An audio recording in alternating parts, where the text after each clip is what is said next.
예, 안녕하세요. 경희대학교 치과대학의 권용대입니다. 오늘은 스트라우만 네로 임플란트에 관해서 여러분과 오늘 한번 이야기를 나눠볼까 합니다. 질문 있으신 분은 실시간 채팅으로 올려주시면 저희가 나중에 답변을 하도록 하겠습니다. 잘 아시겠지만 우리가 접으면 얇은 임플란트를 쓰면 된다라는 것은 상당히 상식적인 건데요. 그렇지만 우리가 어느 정도의 리치가 있으면은 최소 1mm 정도의 어떤 그 주변을 둘러싸는 골이 있어야 되잖아요. 그래서 이런 측면에 있어서 우리가 최소 여기 이제 4mm 정도의 임플란트 직경을 쓴다고 하면은 최소한 6mm 이상의 치조골이 있어야만 결국엔 가능하다는 거죠. 특히 우리가 이제 에스테틱한 부분을 생각을 한다 그러면은 최소 2mm 정도의 주변 골이 있어야 된다고 생각을 한다면 우리가 일반적인 레귤러 사이즈의 임플란트를 사용하면 상당히 두꺼운 양의 골이 있어야 실질적으로 우리가 쉽게 식립을 할 수 있다는 뜻이 될 것 같습니다. 그래서 우리가 흔히 환자들을 볼 때 가장 많이 접하는 질문 중에 하나죠. 뼈 이식해야 되냐? 그러면 이제 환자들이 뼈 이식해야 되냐? 특히 연세 좀 드신 분들은 뼈 이식이란 말에 상당히 거부감을 많이 느끼게 되는데요. 그래서 우리가 뼈 이식을 해야 되냐요? 이런 질문을 받게 돼서 뼈 이식 안 해도 될 것 같은데 라고 하는 답을 줄 수 있으면 훨씬 더 쉽게 임플란트 치료 동의율을 높일 수 있을 것 같습니다. 그래서 우리가 흔히 얘기하는 탑다운이라는 그런 개념이 있는 걸 잘 아시죠? 우리가 탑다운이라는 얘기는 결국 보철물, 수복물의 측면에서 많이 바라본 거고요. 우리가 원하는 수복물이 어떤 거냐에 따라서 일단 그 치료 방향을 잡을 수가 있는데 수복물이라는 것은 결국 상당히 탑적인 접근이라고 저희가 할 수가 있고요. 그렇지만 그 아래 우리가 임플란트 심을 때 저는 이제 외과를 하기 때문에 아무래도 이쪽을 많이 보게 되는데요. 치조 골량을 많이 생각을 하게 되죠. 이 부분은 상당히 버텀적인 요소라고 저희가 생각을 할 수가 있습니다. 그래서 이 두 가지, 탑이냐 버텀이냐 이 두 가지를 놓고 우리가 많이 생각을 하게 되고 최근에 여러 가지 이런 기술이 발달하면서 탑다운이 되면은 제일 좋지만 우리가 약간 버텀의 생각을 고려할 수 있는 그런 여지가 있는 것 같아요. 거기다가 우리가 이제 환자의 나이나 그다음에 거기에 따른 전신 건강, 그다음에 환자가 어떤 치료를 받고 싶은가에 따라서 치료 계획이 조금씩 바꿀 수가 있는데요. 결국은 이러한 내용들은 이러한 것들을 떠받치는 그러한 내용이 될 것 같아요. 그래서 내가 아무리 고리식을 잘할 수 있고 아무리 멋진 보철물을 만들 수 있다 손 치더라도 이러한 것들이 잘 바탕에서 받쳐주지 않으면 사실상 좀 어려울 수도 있습니다. 그래서 결국 환자들에게 우리가 스테이지 어프로치를 얘기를 한다 그러면은 환자들이 좀 동의하기 어려운 부분들이 있고 고령이나 이러한 여기에 해당되는 이 백그라운드에서 받쳐주는 이러한 환자들이 있다 그러면은 상당히 어려울 수도 있고 환자들이 임플란트 치료에 동의하지 않을 수도 있을 것 같아요. 그래서 뭐 결국 우리가 얇은 임플란트를 쓴다는 거는 되게 이러한 걱정 때문인 거죠. 부러진다라는 거 실제 이렇게 임플란트가 부러지는 일은 종종 많이 생기고 있고 이제 네로 임플란트에서는 이러한 기계적인 결함이 더 생길 수 있다는 거 우리가 상식적으로 알 수 있을 것 같습니다. 그래서 싱글 몰라, 그러니까 대구치 하나짜리를 네로 임플란트를 쓴다든지 캔티레버가 있다든지 뭐 환자가 어떤 이갈이나 이런 파라 펑션이 있을 때 훨씬 더 어려운 일이 될 거고 그때 더 부러질 확률이 높아질 것 같습니다. 그럼 우리 이제 얇다는 우리의 NDI의 어떤 정의 카테고리를 살펴볼 수가 있는데요. 6차 ITI 컨센서스에는 이렇게 세 가지의 카테고리로 나눴습니다. 그래서 이전에는 약간 다른 분류가 있었는데 최근에는 2.5mm 이하를 우리가 카테고리 1이라고 하고 있고요. 소위 미니 임플란트가 여기에 해당이 됩니다. 카테고리 2는 2.5에서 약 3.3 이내의 것으로 생각이 되고 이건 대개 싱글 투스 리플레이스먼트를 할 때 많이 쓰이고 있어요. 카테고리 3는 3.3에서 3.5 정도에 쓰이고 있는데 이거는 최근에 재료들이 많이 발전하면서 다양한 인디케이션으로 실제 사용이 되고 있습니다. 그래서 현재 카테고리 1, 2, 3의 형태로 이런 식으로 분류가 되어 있다 정도를 알고 계시면 될 것 같습니다. 그래서 실제 이런 것들이 이제 논문을 많이 찾아봐서 이제 ITI에서 하는 일들이 그런 것들이니까요. 카테고리 1, 얇은 임플란트, 미니 임플란트겠죠. 미니 임플란트에서 스탠다드 다이아메터 임플란트로 저희가 이제 비교를 했을 때 여러 가지 논문들을 이게 비교를 해본 결과 대략 오드 레시오가 4.54. 4.54라는 얘기는 문제가 생길 확률이 4.5배 정도 된다는 얘기거든요. 그렇지만 여기를 보시면은 1.5에서 13.65까지 상당히 넓은 범위. 그 얘기는 일부 논문에서는 카테고리 1에 해당되는 미니 임플란트가 어떤 퀄리티 오브 라이프를, 그러니까 노령이 심한 분들이 이제 덴처가 진짜 많이 움직일 때 이런 것들로 도움을 받을 수 있다라는 그러한 결과가 있습니다. 그래서 어떤 기본적으로 여기서는 미니 임플란트가 스탠다드 다이아메터 임플란트보다 확실히 좀 약하다라는 것들을 문헌에서 증명을 해주었던 것이죠. 그래서 우리가 이제 6차 ITL 컨센서스에서는 카테고리 1은 스탠다드 다이아메터보다 확실히 나쁘다라는 거고, 대부분은 오버덴처에 의해서 쓰인 것들이 많이 보고가 되어 있다. 반면에 2랑 3은 임상적으로 별로 차이가 없는 것으로 나타났습니다. 이러한 이유는 우리가 임플란트 사용할 때 각각의 카테고리에 맞는 인디케이션을 썼기 때문에 정확히 같은 위치에 썼다고 볼 수가 없기 때문에 이러한 결과가 나오는 것 같고요. 카테고리 2는 싱글 투스, 카테고리 3는 아까 말씀드린 대로 다양한 인디케이션으로 사용이 되고 있습니다. 그래서 이분은 저희 친척분이세요. 친척분이어서 상악이 이제 풀덴처고, 그다음에 이제 하악에 여기 임플란트를 하나만 하기로 해서 그냥 일반적인 임플란트를 해드렸어요. 왜냐하면 이제 상악이 이제 풀덴처면 교합력이 그렇게 세지 않을 테니까 이제 요 정도로 저희가 했는데, 처음에 이제 계속 잘 쓰셨어요. 3년, 4년 잘 쓰시다가 4년째 이제 골 결손이 발생이 되죠. 그래서 이상하다 봤더니 임플란트가 이제 파절이 된 것들을 저희가 볼 수가 있었습니다. 그래서 이제 임플란트를 눈물을 머금고 빼고, 저희 친척분이셨는데 이제 좀 미안하죠. 빼고 결국은 다시 이제 해드렸는데, 그때는 다시 스트라우만 임플란트로 해서 이후에 다시 해드렸어요. 지금까지 몇 년 지났는데 뭐 별편함 없이 잘 쓰고 있다. 그래서 이런 교합력이 약할 거라고 생각되는 그러한 경우에도 임플란트 파절이 생각 외로 생기는 경우들이 있더라 하는 것들을 볼 수가 있었습니다. 그래서 우리 이제 스트라우만 네로 임플란트가 어떻게 우수한가를 이제 생각을 해보는 건데요. 잘 아시다시피 스트라우만이라는 회사는 이런 사이언티픽한 것들을 잘 지지해주죠. 그래서 사이언티픽 도큐멘테이션이 상당히 잘 돼 있다. 논문이 잘 돼 있다. 이게 또 이제 저희 ITI가 하는 일들이 여기에 해당되는 일이고요. 그 다음에 여러분들 잘 아시는 SLA 액티브, 이러한 표면 기술을 통해서 골육착을 증진을 시켜주죠. 그 다음에 최근에 나온, 뭐 아주 최근은 아닙니다만, 록솔리다라는 새로운 금속 합금을 만들어서 기계적인 어떠한 결함을 많이 극복하는 데 도움을 줬습니다. 그래서 이러한 세 가지 것들이 한꺼번에 합쳐져서 우리가 네로이 임플란트를 좀 임상에서 안전하게 쓸 수 있는 그러한 기초를 마련하지 않았나 그렇게 생각을 하고 있습니다. 그래서 록솔리드가 이제 SL 액티브 서피스를 갖게 됨으로써 이제 골유착을 많이 증가시킬 수 있다고 방금 말씀을 드렸는데, 우리가 아시는 일반적인 이제 그레이드 4의 퓨어 티타늄은 뭐 일반적인 강도를 갖고 있고, 이제 이러한 강도가 문제가 되기 때문에 결국 이런 합금이 나오게 됐죠. 티타늄, 알루미늄, 바나듐 합금이 나오게 되는데, 이런 합금은 강도는 좋아요. 강도는 좋은데 이게 생물학적인 어떤 친화력이 조금 떨어진다라는 그런 문제가 있어서 골유착에 문제가 있다라는 것들이 많이 알려져 있습니다. 그래서 요즘은 요거를 많이 쓰지는 않죠. 근데 록솔리드, 이제 이 록솔리드는 이제 티타늄과 지르코니움의 합금으로 되어 있는 건데요. 기계적 강도를 증가시키면서 SLA 액티브 서피스를 그대로 가져와서 오세 인테그레이션을 증가시켜주는 그러한 것들을 하고 있어요. 그래서 이거의 두 가지의 장점을 다 따다가 갖다 놓은 것이 결국은 우리 록솔리드 임플란트가 아닌가라고 생각을 하고 있습니다. 그래서 스트라우만이 록솔리드와 SLA 액티브 기술을 결합시킴으로써 네로 임플란트를 훨씬 쓰기 편하게 만들어졌다는 것들을 말씀을 드리려고 합니다. 그래서 이거는 이제 퍼티그 스트렝스를 이제 측정을 한 건데, 이건 물론 회사에서 나온 거라서 이제 그걸 염두에 두셔야 합니다만, 보시면 여기에 이제 스트라우만의 본 레벨 록솔리드 이거고요.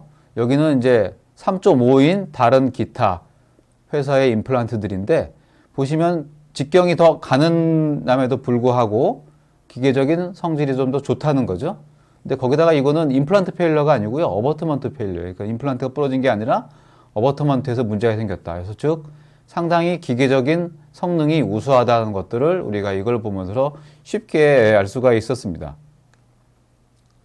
그래서 말씀드린 대로 이제 티타늄, 지르코니움의 알로이로 되어 있다는 거고요. 이게 우리 흔히 요즘 많이 얘기하는 티타늄, 콜드웍드 퓨어 티타늄보다도 더 강하다라는 것들을 알 수가 있습니다. 그래서 이것보다도 더 강하다라는 것들을 알 수가 있습니다. 그래서 이렇게 비교를 하실 수가 있고요. 티타늄, 알루미늄, 바나듐이 합금보다도 더 우수하다. 있다라는 것들을 우리가 볼 수가 있었습니다.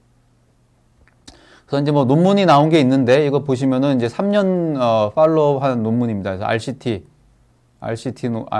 논문이고요. RCT 논문은 뭐 비교적 근거는 잘 되어 있는 논문이고요. 저희가 봤더니 3년간 다 100% 성공률을 보였다. 4.1의 일반적인 레귤러 임플란트나 3.3의 네로 임플란트가 모두 다 구치부에서 다 우수한 성적을 보였다는 거고요. 제가 여기 이제 각 그룹에 대해서 혹시 쏠림이 없었나 봤는데 뭐 이렇게 통계적인 유의성은 없었던 것 같아요. 그래서 물론 레귤러 사이즈 임플란트가 구치부에 좀 더 많이 사용됐는데 제가 이거를 통계 분석을 해봤더니 두 개의 그룹 사이에 유의한 차이는 없는 것으로 나왔습니다. 그래서 구치부에서도 스트라마 네로 임플란트가 뭐 쓸만하더라, 이제 그러한 임상 결과를 논문을 통해 알 수가 있었습니다. 그래서 이제 말씀드린 대로 NDI는 이제 전치부에서 공간이 좁은 경우에, 예를 들어서 뭐 측절치 같은 경우 이제 공간이 좁잖아요. 그래서 이런 경우에 우리가 3mm대 임플란트를 사용해야 될 경우들이 많이 있는 것 같습니다. 그래서 이러한 안티리어 싱글 리플레이스먼트, 그 다음에 무치약에서 오버덴처에서 많이 쓴다는 건 잘 아실 거고요. 그 다음에 구치부일 경우에도 가끔씩 쓸 수 있는데 카테고리 3 임플란트, 약 아까 말씀드린 3.3에서 3.5 정도의 직경을 가진 임플란트로 우리가 구치부 싱글 혹은 픽스드 브릿지 같은 것도 할 수도 있다라는 것들을 앞에서 이제 볼 수가 있었습니다. 그래서 우리 이제 요즘 사회적 거리두기가 많이 유행하고 있는데, 유행이라기보다 할 수 없이 하는 거죠. 그래서 임플란트도 최소한 이러한 3mm, 2m씩 하실 필요 없고 임플란트는 3mm만 떨어지면은 좋다. 너무 붙으면은 이 주변에 골이 흡수되는 거 여러분들 잘 아시잖아요. 그래서 임플란트 거리두기는 3mm 정도로 하기 때문에 우리가 이런 이덴출러스 리지의 폭이 여의치 않을 때는 임플란트의 직경을 조금씩 줄여보는 것도 한 가지 방법이다라고 할 수가 있을 것 같습니다. 그래서 이제 요거는 이제 인접 치아의 이런 이 레벨이 최소 6mm는 돼야지 우리가 여기다가 4mm 정도의 레귤러 사이즈의 임플란트를 할 수가 있다는 거고요. 아시는 대로 티슈 레벨 임플란트 경우는 요건 이제 4.8mm잖아요. 4.8mm이기 때문에 조금 더 넓은 최소한의 어떤 갭이 필요하다. 여기서 이 인접치에 여기 프록시말에서 이 정도의 갭이 필요하다라는 것을 알 수가 있습니다. 그래서 이게 최소한의 어떠한 거리죠. 최소한의 갭. 아시다시피 이제 우리가 최소한의 루트 서피스에서 임플란트까지의 거리가 최소한 한 1.5mm 정도 돼야 이게 붙지 않아서 여기에 치조골이 유지가 됩니다. 그래서 너무 가까우면은 레드 쪽에 이제 덴저존으로 들어오게 되면은 이쪽에 치조골이 흡수가 많이 일어나게 된다는 거 여러분들 잘 아시고 계시죠? 그래서 옆에 인접 치아의 치근에서 1.5mm 정도의 공간을 확보를 해야 된다. 그래서 1.5, 그 다음에 이제 남은 공간의 임플란트. 이런 식으로 생각하면은 굵은 임플란트가 들어가면 우리가 어떤 여유를 부릴 수 있는 그런 상황이 좀 적게 되니까 상당히 식립 시에 조심해야 되는 그런 경우들이 생기게 되는 거죠. 그래서 요거를 통해서 우리가 이제 임플란트 거리두기, 그래서 임플란트가 어느 정도 떨어져야 되느냐 봤을 때 두 개의 티슈 레벨 임플란트를 우리가 소구치 사이즈로 수복을 한다고 했을 때 4.8 임플란트끼리 3mm 떨어지고 그 다음에 치근면에서 1.5 떨어진다고 했을 때 최소한의 거리는 16mm가 나옵니다. 그래서 두 개의 소구치 모양의 보철을 할 때 최소 16mm의 임플란트 공간이 필요한데 그 얘기는 이제 여기서 우리가 조금이라도 어느 한쪽으로 메지알이든 디스탈이든 벗어나게 된다면 너무 가까워지는 그런 결과가 나타나기 때문에 이 식립 위치에 유두리가 없는 거죠. 상당히 스트릭트하게 우리가 공간을 이용을 해야 됩니다. 그래서 이제 이런 임플란트 거리 두려면 이런 것들이 필요한데요. 결국은 우리가 만약에 임플란트를 여기 하나를 우리가 네로를 쓸 수 있다. 그 다음에 여기다가 본레벨 스타일의 임플란트 썼을 때 4.1, 그 다음에 네로 임플란트 3.3이잖아요. 스트라마운과가 네로 3.3이니까 아까 4.8에서 3.3을 빼면 1.5가 되고요. 4.8에서 4.2를 빼면 0.7.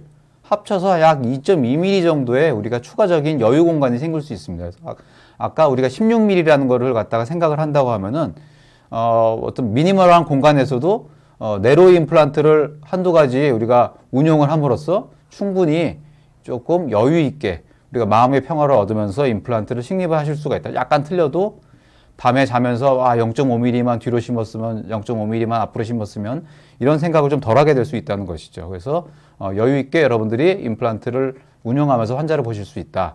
그러한 말씀을 드리고자 합니다. 그래서 이제 실제 증례에서요. 제가 옛날에 봤던 환자인데 프로롱드 인텐션이 있던 환자였고요. 매복한 이런 캐난이 있어서 이걸 발치를 하면서 동시에 이제 임플란트를 수술을 2번 하는 건 좀 그러니까 여기 사랑니라네. 캐나인을 빼고 그다음에 리치 폭이 한 6, 7mm 가까이 됩니다. 근데 메조디스탈한 거리는 좁기 때문에 메조디스탈이 좁기 때문에 네로우 임플란트를 사용할 수밖에 없었고요. 그래서 이후에 이제 발치를 하고 이제 네로우 임플란트를 3.3mm짜리를 그 당시에 제가 썼습니다. 3.3mm 쓰고 수직적인 거리 임플란트의 수직적 인접치에 소프티슈 마진에서 약 한 3, 4mm 정도의 수직적인 위치에 올 수 있게 이렇게 뒀습니다. 그래서 이렇게 식립을 동시에 발치와 함께 하고요. 그래서 1년, 3년, 5년 팔로업 동안 치조골의 어떤 변화 없이 잘 캐나인 쪽입니다만 유지가 되고 있었습니다. 그래서 5년 경과됐을 때 여기 이제 임플란트 크라운의 모습이고요. 여기 보시면 임플란트 크라운이 있고요. 이렇게 잘 유지되고 문제 없이 5년 동안 잘 쓰고 계셨습니다. 지금 한 6, 7년 된 것 같은데 지금 잘 쓰고 계십니다.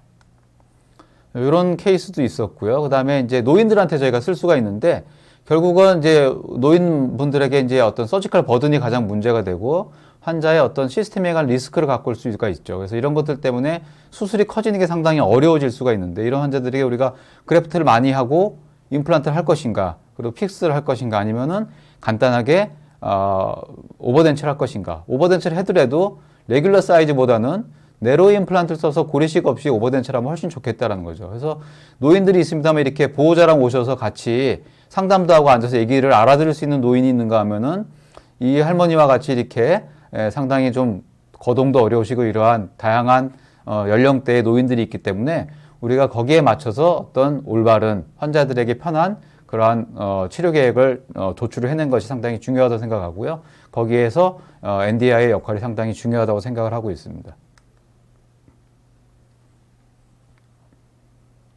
그래서 이제 이분은 다른 분인데 여기 옛날에 이렇게 원바디 타입의 미니 임플란트를 하셨다가 이게 다 페일했어요. 그래서 다시 왔던 분이고요.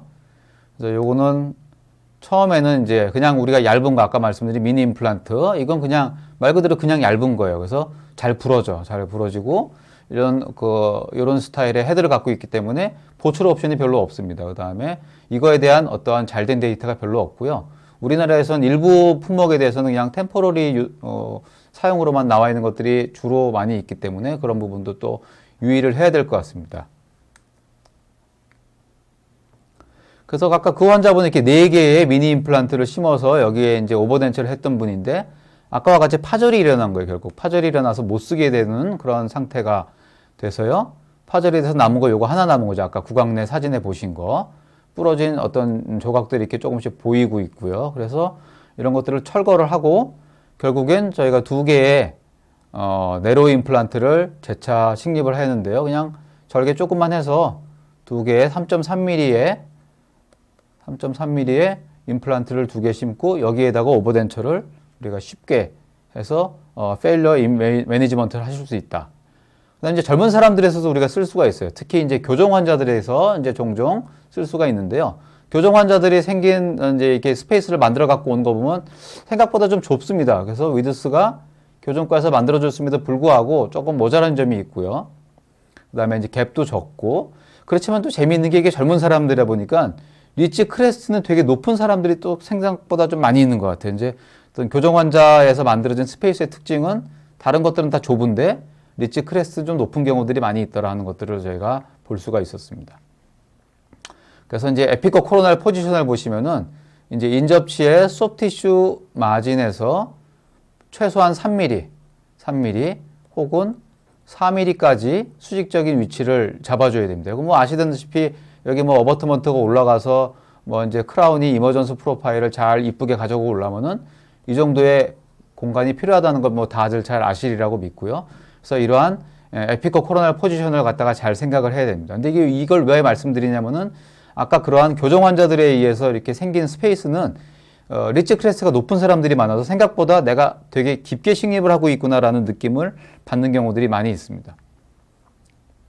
그래서 스라만 임플란트 여기 점이 이렇게 있거든요. 여기다 단계마다. 그래서 요거 한 칸에 1mm씩 있으니까 여러분들이 식립 깊이를 컨트롤할 때 이러한 그 마운트에 또 홈을 이용하시면 될 것 같습니다. 그래서 이렇게 인접치에 이런 크라운 여기 소프티슈 마진에서 좀 조화로운 스캘롭이 나오면은 좀 보기가 좋은데 그런 것들이 조금 어려운 점이 이제 교정 환자에 있어서의 이러한 좁은 공간을 매니지하는데 조금 놓치기 쉬운 부분이라고 생각을 하고 있습니다.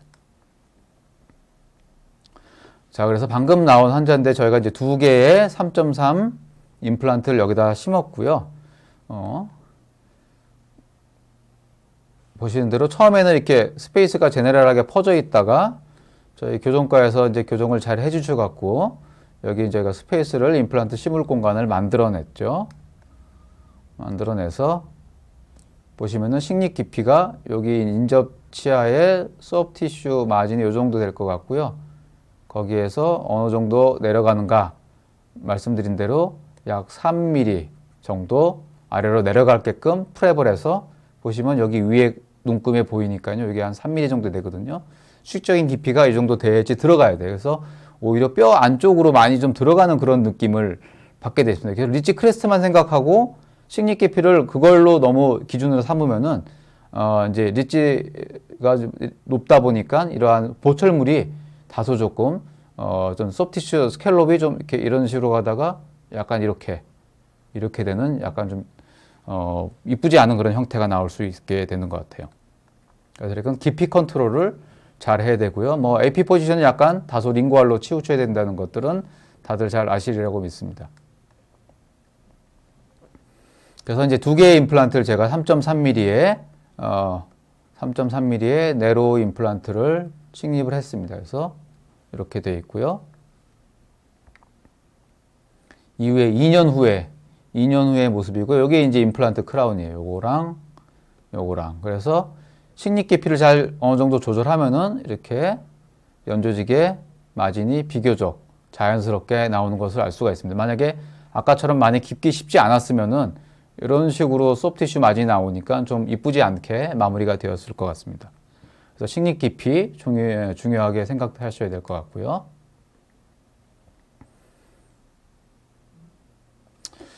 그 다음에 뭐 되게 뻔한 얘기인데요. 페네스트레이션 디펙트랑 디스턴스 디펙트.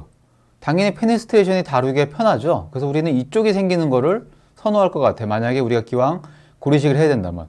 그래서 이제 네로 임플란트를 쓰시게 되면은 이렇게 될 확률이 좀 더 있겠고요. 리치 두께에 따라서 우리가 스탠다드 임플란트를 쓴다고 그러면은 이 리치가 좁은 경우에 이렇게 다 전체적인 디스턴스 디펙트가 크게 생겨서 여기를 고리식으로 덮어주는데 조금 더 많은 노력이 필요할 수가 있을 것 같아요. 그래서 이제 이전에 4차 ITI 컨센서스 미팅에서 이런 연구를 했었는데요.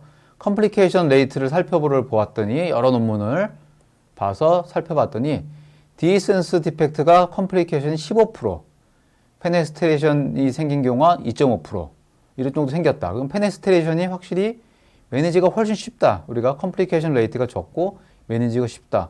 어떻게 보면 되게 당연한 얘기죠. 당연한 얘기인데 IT에서 이런 걸 하는 걸 좋아하더라고요. 되게 뻔한 얘기를 하는 걸 좋아하는데 어쨌든 우리가 뭔가를 할 때 디센스 디펙트가 예측되는 것보다는 페네스트레이션 디펙트가 예측되는 상황이 우리가 쉽게 일을 할 수 있다는 그러한 점인 것 같습니다. 그래서 이렇게 디센스 말하기보다는 페네스트레이션 디펙트가 있을 때 여기만 덮어줘서 이게 디센스 디펙트죠. 디센스 디펙트로 이렇게 덮어줘야 되는데요. 예를 들어서 이게 우리가 레귤러 넥을 쓴다든지 했을 때 이런 이렇게 페이버러블한 디펙트가 되면은 고리식재를 접해서 하기가 좋아요. 근데 만약에 이거 똑같은 레귤러 넥인데 이러한 상황이 됐을 때 우리가 이 부분을 고리식재로 덮어서 이식을 해줘서 원하는 컨투어나 원하는 뼈를 만들어주는 것은 상당히 어렵다는 거죠. 여기서 본 엠빌롭에서 이렇게 벗어나는 게 많을수록 이럴 때 우리가 임플란트를 조금 얇은 거를 쓰면은 고리식재를 덮는 양이나 그 예후가 조금 더 편안하게 다가갈 수 있다라는 점에서 필요하다면 인디케이션이 되는 부분이라면 이제 네로 임플란트를 쓰시는 것이 조금 더 마음이 편안할 수도 있다라는 그런 말씀을 드립니다. 그래서 이제 아까 그 환자분은 저희가 이제 이렇게 계획을 해서요. 여기랑 심기로 했고요. 두 개를. 이런 환자가 있는데 보시면은 열어봤어요. 근데 여기는 제가 발치를 한대요. 발치를 한 지가 얼마 안 됐기 때문에 뭐 리치 위드스가 그럭저럭 나옵니다. 그렇지만 이쪽은 오래전에 발치를 하고 오셨어요. 이쪽은 연조직이 두꺼워서 별로 나빠 보이지 않는데 연조직을 젖혀봤더니 좁아. 상당히 좁기 때문에 여기는 내가 뭘 하려면은 고래식을 많이 해야겠구나. 여기는 상대적으로는 쉽겠구나. 그런 생각을 할 수가 있습니다. 그래서 이제 CT를 봤더니 캐나인 지역은 3mm가 안 되는 리치 위드스가 보였고요. 이제 1번 쪽은 5mm가 넘는 걸 보였어요. 그래서 1번 쪽은 좀 넉넉한데 캐나인 지역이 조금 얇다라는 것들이죠. 그래서 여기를 우리가 어떻게 수복을 할 것인가라고 생각을 했을 때 이제 두 개의 임플란트 식립하는데 1번 자리에는 우리가 이제 레귤러 넥을 그냥 쓰기로 했고요. 4.1짜리 쓰기로 했고요. 이쪽은 3번입니다만 우리가 3.3짜리 네로 넥을 쓰기로 했어요. 네로 임플란트를. 물론 캐나인이라 이게 이제 레귤러 넥을 쓰면 좋겠지만 리치도 얇고 이제 그 스트라만 록솔리드의 어떤 기계적 성질이 우수하기 때문에 저는 그냥 이런 경우에도 우리 어차피 브릿지로 연결되고 할 거니까 3.3 록솔리드 써도 크게 문제가 없다고 저는 생각을 했습니다. 그다음에 이제 저는 전치부 이렇게 식립할 때 인접치에 이러한 그 엑시스를 잘 보고 이제 식립 위치를 정해야 되는데 이거와 같이 12시 위치에서 환자의 머리 위에서 이 중절치 위치나 엑시스를 잘 보고요. 전 요거 할 때 환자의 코랑 눈도 같이 볼 때가 있습니다. 그래서 중절치 위치는 상당히 우리가 얼굴에서 중요한 부분이기 때문에 환자 코나 눈까지 같이 좀 이렇게 위치를 확인하면서 그 위치를 정하는 것이 가끔 도움이 될 때가 있습니다.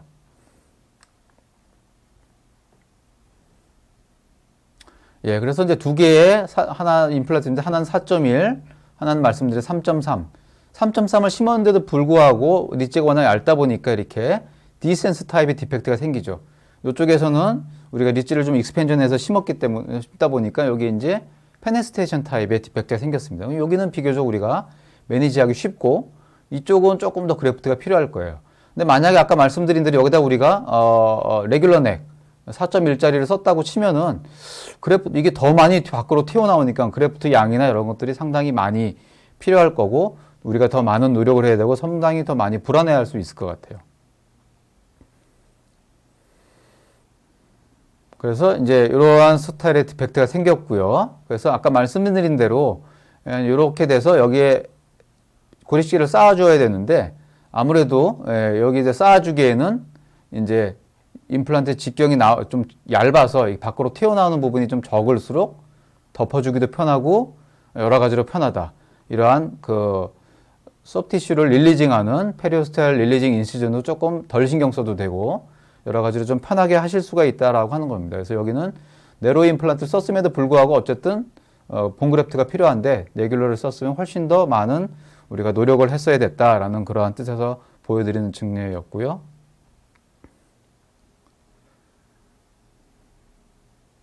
그래서 이제 그 과정을 이제 간단하게 보여드렸는데요.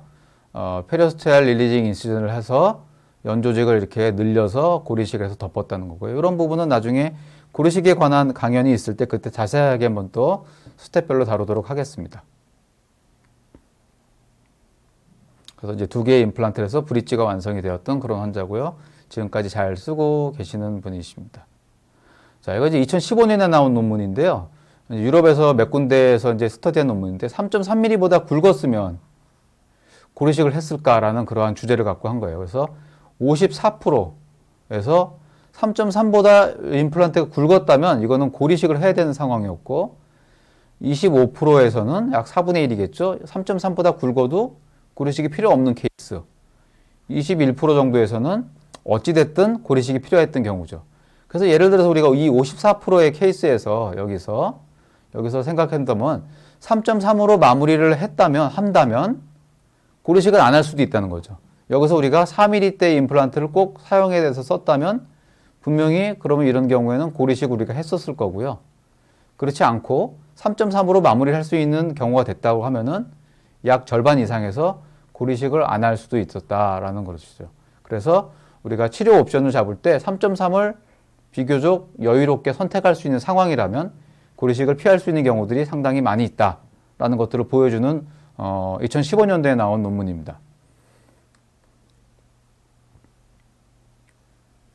그래서 이건 전형적인 케이스인데요. 이제 측절치에 컨제니탈 미싱된 전형적인 케이스고요.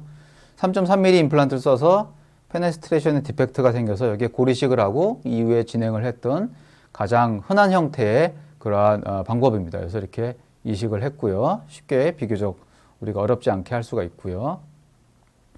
이후에 이제 세컨 서저리를 하는데 이제 이 네로 임플란트의 단점이 이러한 버커링구알 사이드의 컨투어에 다소의 문제가 있습니다. 소구치 같은 경우에서는 이제 캔티리버 스타일의 버커링구알 캔티리버 스타일의 보철이 나올 수 있어서 좀 문제도 있을 수 있고요. 그래서 이제 이러한 경우에 소프티슈를 조금 늘려주고자 여기 상피 부분을 조금 떼내서 이제 우리 흔히 얘기하는 이제 롤플랩 같은 그런 걸 해주는 거거든요. 그래서 상피 부분을 제거를 일부에서 하고 그 다음에 슈프라페리오스탈 다이섹션을 해줘 갖고요.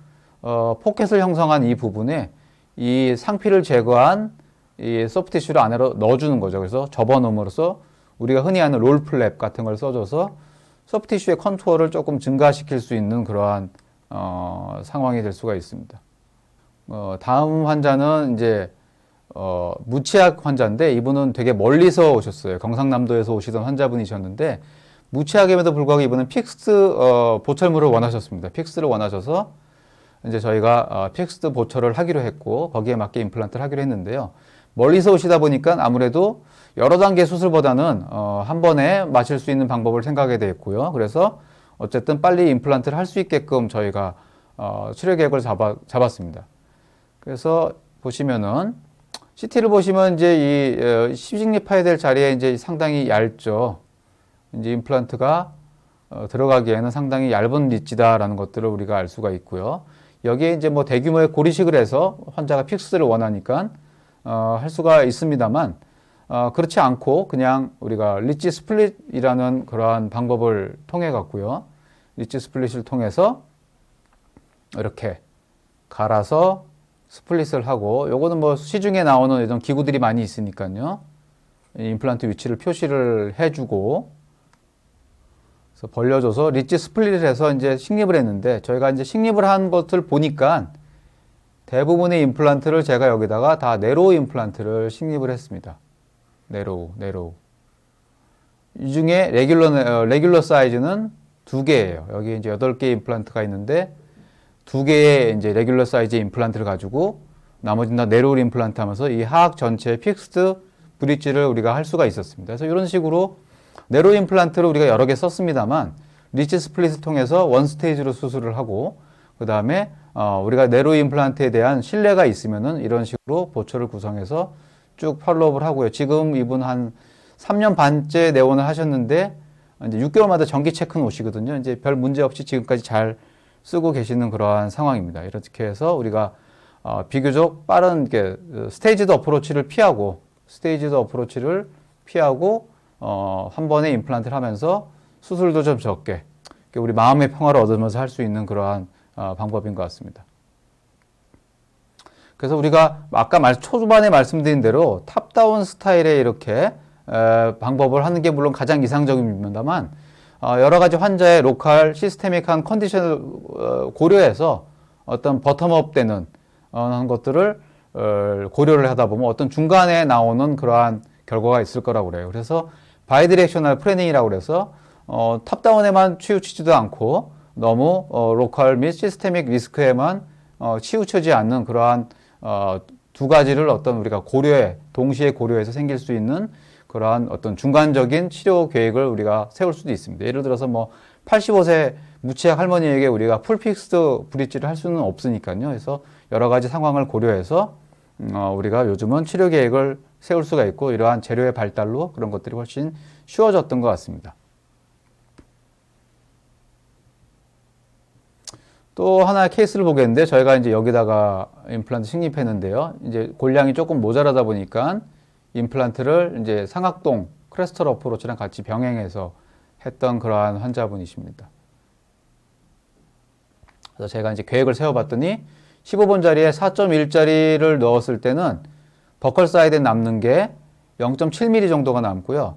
여기다가 3.3mm를 넣었더니 약 1.48, 1.5mm에 가까운 이 버컬 사이드에 남아있는 골량을 볼 수가 있습니다. 이렇게 되면은 고민을 하게 되죠. 4.1을 하고 싶은데 여기에다가 남는 양이 적으니까 고리식을 좀 해야겠고 3.3을 한다고 치면은 굳이 고리식을 안 해도 되겠구나라는 그런 생각을 할 수가 있을 것 같아요. 그래서 여기에 한 1.5mm 정도 가까운 어떤 버컬 쪽에 남는 잔존골이 있기 때문에 우리가 3.3에 대한 신뢰가 높다면 마음 편안하게 여기다가 3.3짜리 NDI를 식립하고 고리식을 하지 않는 그러한 형태의 치료 계획을 세울 수가 있는 것이죠. 그래서 두 개의 임플란트를 하나는 3.3이고요. 여기는 4.1을 심어서 고리식 별도 없이 우리 상악동 올리는 것도 힘들었는데 여기다 옆에다 또 라테랄 오그멘테이션까지 하면은 상당히 일이 많고 힘들잖아요. 그래서 이렇게 3.3과 4.1 두 개의 임플란트를 식립할 수가 있고 우리가 3.3에 대한 신뢰가 높다면은 이러한 치료 옵션을 우리가 주저하지 않고 쉽게 선택을 할 수 있을 것 같습니다. 그다음에 이제 최근에 나온 이제 2.9mm 임플란트에 대해서 잠깐 소개를 드릴 거예요. 2.9mm는 이게 나오게 된 배경은 조사를 해봤더니 유럽 내 스라만 사용자의 약 50%가 다른 회사에서 나온 3.3 이하의 임플란트를 쓰고 있더라라는 것들이죠. 그래서 이러한 것들을 기반으로 해서 이제 스라만에서 2.9mm 임플란트가 나오게 됐고요. 시장에는 이제 기타 다른 회사들이 이와 유사한 것들이 나와 있는 것들을 우리가 알 수가 있습니다. 그래서 이제 이거의 장점은요. 일단은 우리가 타이트닝을 할 때 스트라만 2.9 같은 경우는 권장하는 어떤 그 토크가 35N이에요. 그냥 우리가 원래대로 기타 다른 종류의 임플란트를 레귤러 사이즈 임플란트를 하실 때랑 똑같습니다. 그렇지만 기타 여러 다른 회사들이 권고하는 어떤 토크는 다소 적게 나오고 있어요. 그래서 스트라만 2.9가 이러한 어떤 강도적인 측면에서 많이 자신이 있구나라는 것들을 알 수가 있습니다. 그래서 스트라만 2.9는 2.9mm밖에 안 됨에도 불구하고 우리가 이걸 조일 때 일반적인 여러분들이 일상적으로 하시던 그러한 토크를 사용하셔도 크게 문제는 없다라는 것들입니다. 뭐 저는 어버터먼트를 체결하지 않기 때문에 뭐 저는 이거에 대해서는 잘은 모르지만 하여튼 이런 식으로 되어 있더라고요. 그다음에 이제 이렇게 6mm 정도밖에 안 되는 이제 환자를 저희가 이제 임플란트 식립을 하는데 이번은 이제 2.9 케이스를 했던 환자분이시고요. 이렇게 리지가 이렇게 돼 있어서 식립은 약간 우리가 이렇게 하면은 편한데 약간 서야 되잖아요. 왜냐하면 대개 절치의 어떤 롱에시스가 이런 식으로 돼 있다 보니까 그래서 식립을 했더니 이제 이렇게 페네스트레이션 디펙트가 생기게 되는 거죠. 다행히 여기는 보존이 되었습니다. 그래서 여기다 두꺼운 임플란트 씹으려고 그러면 이제 물론 메조디스탈적인 그러한 공간의 제약도 있지만 이쪽이 또 깨지면서 디펙트가 많아져서 고리식을 또 많이 해야 되는 그런 어려운 점이 있을 수도 있죠. 그래서 이제 2.9를 식립한 모습이고요. 2.9를 하실 때 좀 조심하셔야 되는 거는 이 어버트먼트가 이런 힐링 어버트먼트가 오발 쉐입이에요. 근데 이게 방향성을 탑니다. 상당히. 방향성을 타기 때문에 이 방향성 문제를 생각하셔야 하기 때문에 꼭 오리엔테이션을 잘 해주셔야 됩니다. 이게 틀어지면 나중에 보철하실 때 상당히 많은 어려움을 느낄 수가 있습니다. 보철 체결하고 다 된 후의 모양이고요. 이제 지금까지 제가 이거는 이제 처음 2.9 우리나라에 처음 나왔을 때 이제 사용했던 그런 케이스인데 지금까지 잘 쓰고 계십니다. 예, 그래서 말씀드린 대로 요거를 갖다가 버컬 사이드에 정확히 오게 하셔서 나중에 이러한 힐링 어벗이 오발 쉐입이 이 장축에 잘 버커링구알로 잘 되게끔 하시는 게 되게 좋은 가지런하게 잘 이렇게 늘어놓으시면은 좋습니다. 삐뚤어지면 안 되고요. 이렇게 하시면 되는데 만약에 삐뚤어지게 되면은 나중에 보철을 하실 수가 없기 때문에 여러 가지 문제가 있을 수가 있습니다. 그래서 꼭 그 오발 쉐입에 이렇게 된 나사가 있고요.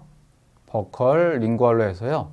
이 오발 쉐입이 잘 유지가 될 수 있도록 항상 조심하셔야 돼요. 이렇게 막 거꾸로 이렇게 되면은 이런 식으로 되면은 보철을 못 해요. 보철을 못 하니까 이런 걸 꼭 조심하셔야 됩니다. 그래서 이점고 쓰실 때 꼭 주의하셔야 할 점이 이 부분, 얼라이먼트 되게 중요하다 하라는 거 꼭 강조를 해드리고 싶습니다.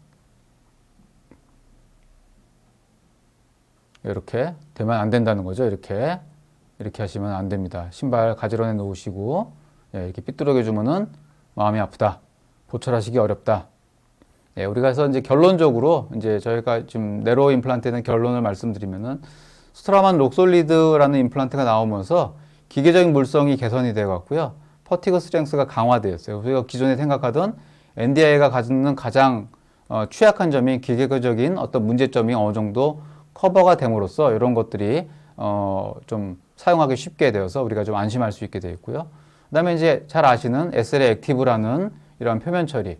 우리가 이제 기존의 강도를 증가시키기 위해서 티타늄, 알루미늄, 바나듐이라는 합금을 사용했었는데 강도 때문에 이게 이제 생물학적인 문제점이 있어서 오세오 인테그레이션을 떨어뜨린다고 그랬잖아요. 그래서 문제가 있습니다만 SLA 액티브를 통해서 오세오 인테그레이션을 보다 더 원활하게 해줍니다. 그래서 이러한 두 가지 특성 때문에 NDI를 우리가 훨씬 더 임상적으로 좀 쓰기 쉽게 좀 더 릴라이블하게 만들어줄 수 있다라는 이제 그러한 말씀을 드리고자 합니다. 그래서 이제 결론적으로 하나만 더 말씀드리면요. 우리가 치료 접근 방식. 고리식을 우리가 안 하게 된다면 환자가 좀 더 늘어날 수가 있겠죠. 고리식을 거부하는 환자가 많으니까. 또 수술이 좀 더 쉽고 침투적이지 않다면 더 많은 환자가 임플란트 치료에 동의할 수 있을 거라고 보고 있습니다. 그래서 이러한 방법을 우리가 이런 것들을 사실 잘 알고 있잖아요. 알고 있기 때문에 네로 임플란트를 쓰시면은 우리가 치료 동의를 높이고 환자에게 조금 더 편안한 치료를 하실 수 있다라는 것들을 말씀을 드리고자 합니다. 예, 이상 수고들 많이 하셨고요. 들으시느라고 이제 질문이 있거나 하시면은 제가 거기에 대해서 답변을 드리도록 하겠습니다.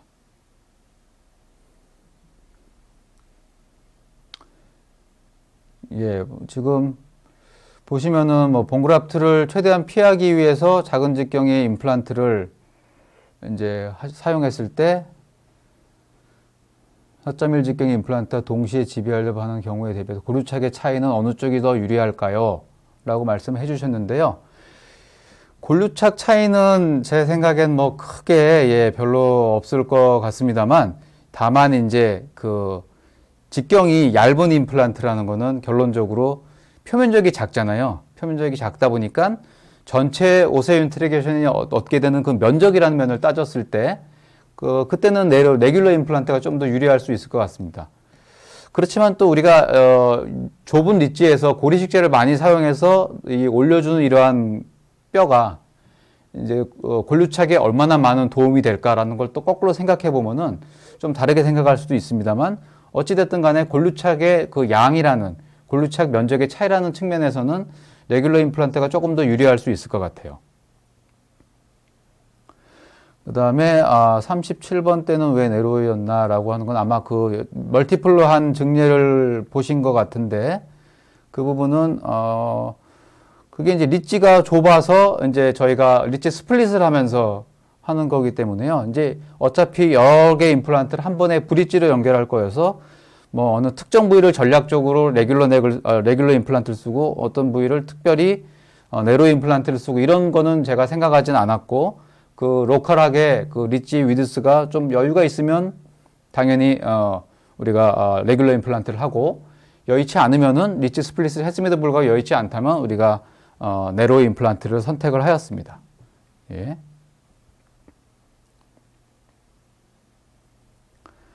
그 다음에 대구시 싱글에서 네로 임플란트를 사용할 수 있는가라고 하는데 이게 이제 외국에서는 아까 나온 그런 논문에 의하면은 아까 3년 그 RCT 한 논문 보면은 가능하다고 되어 있거든요. 3년 동안 생존율이 레귤러 임플란트나 네로 임플란트나 다 100%다라고 되어 있습니다. 그래서 뭐 이것만 본다 그러면은 뭐 여의치 않은 경우에는 충분히 사용하실 수 있을 것 같아요. 이제 다만 걱정되는 것은 이제 우리나라 환자분들의 어떤 식습관이나 이런 것들에 의해서 조금 무리가 갈 수 있습니다만, 제 생각에는 제가 이제 뭐 보초를 하지 않다 보니까 가급적이면은 이제 안 하는 방향으로 물론 합니다만, 이제 이렇게 소구치는 당연히 저는 뭐 많이 생각하지 않고 이러한 내로 임플란트를 많이 쓰고 있고요. 대구치 싱글 스탠딩은 사실 논문에서는 있습니다만 저는 사실 아직은 조금 이렇게 마음 놓고 하지는 못하고 있는 그런 상황입니다. 오늘 말씀드린 내용이 잘 전달돼서 여러분들 임상에 참고가 되시기를 기대를 하겠습니다. 끝까지 참여해 주셔서 여러분들 대단히 감사합니다.